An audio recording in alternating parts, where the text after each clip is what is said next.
Welcome to Soulciete, the shift, the tribe, the movement. May you live your truth. Live from Los Angeles, we come together each day to know the truth, live on spiritual principle, and align with universal law. We also come together in community in Soulciete, committed to being the #1 spiritual coaching community. We truly believe that when somebody awakens, they have a gift and message to bring to the world. We are all about empowerment, enlightenment, and entrepreneurship. So today I want to talk about how to do past life regressions. And I think that this is a very, very poignant conversation in the history of our awakening, in that we have known for eons in the spiritual realm that we are not our bodies, and that we, of course, have past lives and whatever form you want to say. But now, scientifically, they are proving that the memory of all lifetimes comes down the DNA. We are proving this through epigenetics, and that we have this thing called the subconscious mind. And the subconscious mind has the memory of all the incredible things, beating our heart and doing mathematical equations of chemistry within our body, along with the emotional trauma that comes down the DNA. So I believe it's super important, and I actually believe that we can't really truly be fully empowered if we don't understand or complete our DNA cycle, okay? So whether you believe in past lives or not, it doesn't really matter. What matters is that the memory lives in your body. So if you want to be fully empowered and step fully into full free will and actively manifest a new thought and a new way and manifest your dreams, I truly believe that you've got to handle and deal with your trauma, your emotional trauma in this lifetime and past lifetimes. Okay. Again, it doesn't mean that you necessarily lived out that past life, right?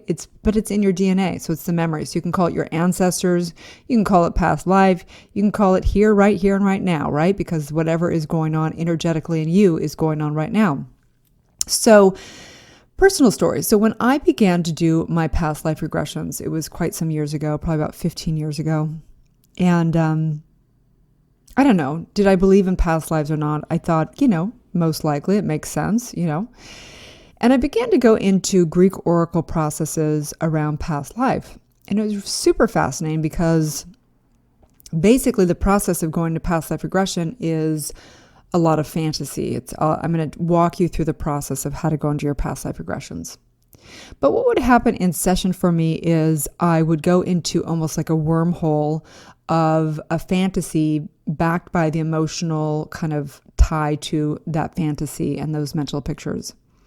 And I would go into an incident, usually pretty traumatic, everything from war to having my husband murder me, to having to say goodbye to my son and family during the Holocaust, to all kinds of things.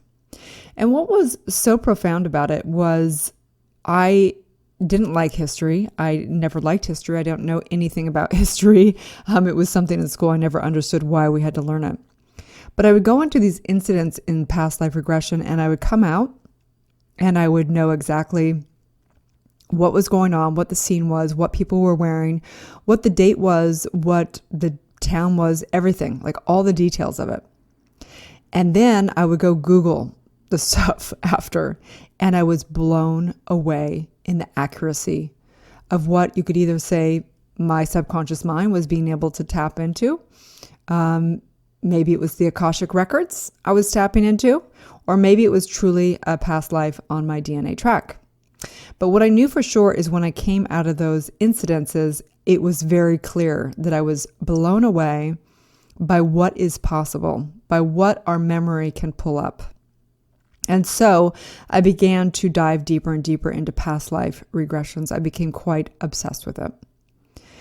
And so in Soulciete, as I train spiritual coaches in all kinds of modalities around reprogramming the subconscious mind, trauma work is the primary core work that we do, because until you've released your emotional ties that are binding you in your identity, it's hard to really be empowered in this life.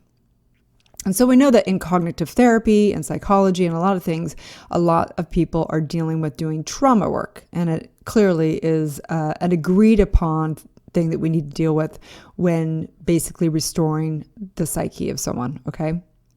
But the difference between a spiritual coach and, say, a psychologist, a traditional psychologist or a cognitive therapy, is that we deal with past lives, okay? We deal with the emotional trauma that is on the DNA track. I truly believe, as a doctor of divinity and as a science minister and as somebody who is obsessed with expanding consciousness, that we are here to basically express ourselves in this form. And we're here really to evolve the DNA. We're also here to move past our pattern, and that's why it's called New Thought Movement. That's why I'm a New Thought minister, is because it's like, how do we actually get to a new thought, right? Are we just our programming out of our past? Are we just our, reaction of what's happened in our lineage? Are we just, as they quote, animals, as scientists would say, right? Knowing that everything, animals and everything, is created from one source, one divine source, and that there's always innovation, there's always free will, there's always the factor of creating a new potential in this universe. And I believe that that is really our highest expression, which is you, the highest expression of you, moving past your lineage, moving past your patterning, and creating what you truly desire for yourself, okay? So I believe that the difference between a spiritual coach and a traditional psychologist or a cognitive therapist is that we deal with past life. Doesn't mean one's better than worse. It means that for me, this is my truth, and my truth is that we have to deal with everything on our DNA, okay? So when we're getting into trauma, you can go back into other podcasts and I dive deep into trauma work. But to recap on what the trauma work E4 trauma method that I am trademarking is, basically 4 processes, okay? Number 1 is experience, to re-experience the actual incident that happened, okay? So we want to go back into that incident, fully experiencing it as if it's happening right now. Not talking about it like it happened in the past, not looking at it like you're watching a movie, but actually re-experiencing it, going back there. The second is to evaluate, not evaluate, meaning don't put stories around it. Don't tell backstories. Don't put anything around it. We want to fully just be with it, okay? And then we want to basically fully experience the emotions. Like, we want to actually fully feel the emotion, as the Vedas say, as it is. And part of the reasons why emotional trauma stays on the track is because you're resisting it. You don't want to fully feel it. You're pushing it back. You're suppressing it. You've got limitations around it, limited beliefs, limited stories. And so re-experiencing the emotions is really important, to express the emotions, to feel the emotions, to really be with whatever emotion is there. And lastly is enlightenment, okay? So you've got experiencing, you've got evaluation, so re-experiencing it, non-evaluation, emotions, just fully feeling the emotions. And then the last one is enlightenment, meaning, what did you decide out of this? What new perspective do you have on it? What decisions and limited beliefs, commands did you decide in that? What do you see? What new potential do you have for yourself around, okay? So this is the process of trauma, of re-experiencing it, and the E4 trauma method, so that you can fully as is and basically pull off any reactivity, neutralizing the mental pictures, spotting the commands that you have, and being able to just as is it, okay? So say you were raped, okay? After doing the E4 trauma method, you just basically be able to look at that rape and basically go, you know what, it happened. It wasn't great, wasn't good, but I'm no longer the effect of it. I no longer am living out of that pain and that suffering. I'm no longer projecting that into my future and not trusting people, or saying something's wrong with me, or, feeling like I am, divided from this world. Okay. So the next step in the E4 trauma method is doing this exact same process, but in past life. Okay. So how do you go there? Okay. How do you really go there? How do you do past life regression? And it is all through the emotion. The emotion is actually the wormhole that we want to go through. And so some may say earlier similar. Okay, very common in psychology and cognitive therapy. Where did that happen? What was an earlier or similar incident that had you feel that same way? Okay, so we want to go earlier or similar, and oftentimes in past life regressions, it's a fantasy based. As Einstein said, fantasy is our greatest modality. Okay, it's actually anything that you truly can fantasize is actually a reality potential in this universe. Okay. So when we get into past life regressions, we want to first just play around with it. No attachment to it, no whatever. We want to actually take this lifetime, imagine all the suffering that you've gone through in this lifetime. And imagine that you are like a producer or writing a movie script, and you're able to actually like flash back to your past life and come up with a script that is why you're suffering in this lifetime. What happened in your past lifetime that had you suffer, and you're projecting it into this lifetime? So what happens when I work with clients with this is at first they, first of all, I let their consciousness guide it. I've had clients that first session, they're like, oh my gosh, I have this thing. I think it's past life. And they go there and we do a full trauma session on a past life thing. Other clients, 12 sessions in, we don't do any trauma from past life, okay? But at some point in time, I truly believe that if you want to fully be empowered, you've got to deal with past life stuff, okay? So when dealing with this again, it's kind of like a fantasy thing. So imagine that you've gone through a lot of the trauma of this lifetime, and now the person's still feeling a little sad. They're still feeling a little bit reactive in life. They're still feeling whatever. Then we need to go to past life, okay? So beginning to again, imagine that you are writing a script in a movie and that you are creating a flashback to a past life of something that happened, a traumatic incident that happened. It's projecting into this life, okay? And it's not like we're trying to create trauma by going, let's fantasize about this, because it doesn't matter what the fantasy is of. It doesn't matter what the mental picture is. It doesn't matter if it happened or didn't happen. What matters is the emotion tied to the image, to the incident, okay? So what will happen is at first clients will oftentimes begin to have a fantasy. They'll go, okay, so I see myself, I'm, in this incident and I'm in a big argument.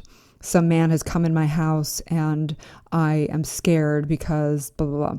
And what we want to tap into is we want to tap into the emotion, the fear, the whatever's going on. And all of a sudden they will begin to describe it with such clarity and such detail. They'll have all these emotions around it, and they begin to go through the same exact process, the E4 trauma method, and they'll begin to neutralize that mental picture, fully expressing all the emotions and completely being okay with it. And they come out of the session and they're like blown away, because they're like, that felt more real than anything that's even happened in this lifetime. And so we need to get that it is always in the emotion. When we're doing past life regression, the point of doing past life regression is to fully complete any emotion. If you've done all of your trauma work in this lifetime and past lifetime, then basically you are able to be with what is, okay? You're able to look at anything in life and not be the effect of it or not react to it. You're able to just create out of that. Okay, does that make sense? So, how do you do this? First of all, I highly recommend getting a spiritual coach because they're trained in doing this, okay? You can try and do it. You can go into contemplative meditation and begin to think about something that's happened, imagine something that's happened, and fully feel it and just experience it, re-experience it, fully not evaluate it, just state it as if it's happening right now, to, feel the emotions fully, and then to see what epiphanies, what takeaways you've had, okay?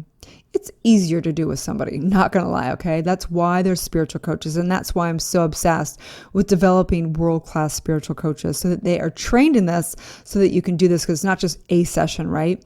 You've had multiple past lives, and the thing is that people want instant results in their life. They want empowerment now. They want to do 2 sessions and be done. It's taken you, however thousands of years to entangle your consciousness in this thing called DNA, right? So to unentangle it takes a little bit of work, okay? But it really is in the commitment of getting that if you only did one thing in this lifetime, if you only resorted out yourself and got clear of what really matters to you and lived on your own, values and commitments and left a legacy in this life. It is really the greatest gift that you can give to yourself, give to your children, give to your lineage, give to your friends and family, the highest, most empowered person. It's the greatest gift you can give to yourself, greatest gift you can give to everyone around you. So in this knowing of past life regression, no matter what you get out of it, whether you have total enlightenment, whether you realize that you're all past lifetimes, whether you really truly experience an enlightenment moment and oneness, what I know for sure is that you deserve and you have the right to know the truth of who you are and really re-empower yourself, to know that you always have choice no matter what happened, no matter if you have gone through horrific genocide, no matter if you've gone through, terrible disorder and addiction, whether you have been sexually abused, whether you have been the predator. I know that all of us have been all of it at some point in time. And that the truth is that we are all past lifetimes. But that the work really is in getting okay with whatever has happened on this planet emotionally. And to be able to be at cause at what we truly want to create on this planet.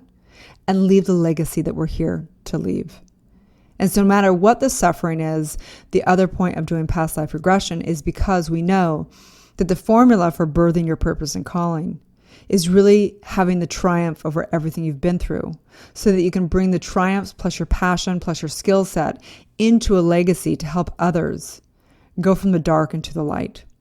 And so until you've realized the theme of your lifetimes, it's very hard to really truly understand your purpose and calling. Doing past life regressions has been one of the most enlightening, most profound work I've ever done in my entire 25 years of deep, deep spiritual seeking.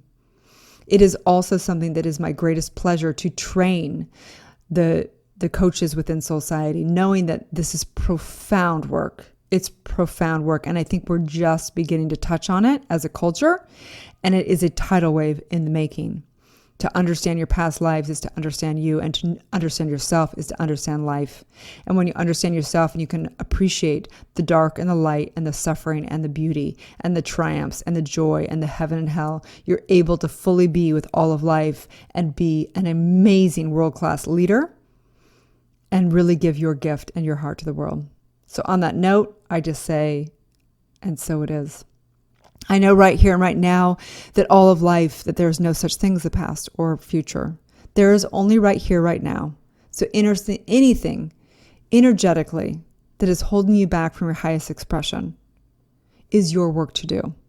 I recognize right here, right now, there are answers. There are incredible spiritual coaches. And if you have had a divine calling to be a spiritual coach, I invite you. I invite you to come to soulciete.com and check it out. Come see one of the free trainings, one of the free webinars, understand what's possible for you. I truly believe that becoming a spiritual coach is will be one of the most renowned careers there is, that it's something that is new and not new at all. That you have the ability to transform people's lives and be an impact with everybody, an inspiration, and touch people everywhere you go at all points in time. As you rise in your consciousness, powerfully knowing and living your truth is how you transform people's lives the greatest. So have a beautiful day, you guys, and may you live your truth. Thank you for tuning in to Soulciete and Dr. Erin podcast. If you've had a calling to be a spiritual leader or coach, you can go to soulciete.com and check out our free training. If you've received value here, I would love it if you take a moment and give a 5-star review. In exchange, I have a ton of free gifts for you. Grab your free awakening book, 40 guided meditations, and digital manifesting masterclass. I also have a free money meditation and worksheet for you so you can begin to break through your scarcity mindset and claim your birthright of prosperity. You can get all of your gifts and learn about our upcoming transformational events in my bio link in both Instagram and Facebook. That's under drerin.tv, which is DRERIN.tv. Also, I'd love to invite you into our free private community on Facebook under groups called Soulciete. That is facebook.com/groups/Soulciete. That's SOULCIETE. Have a divine day and may you live your truth.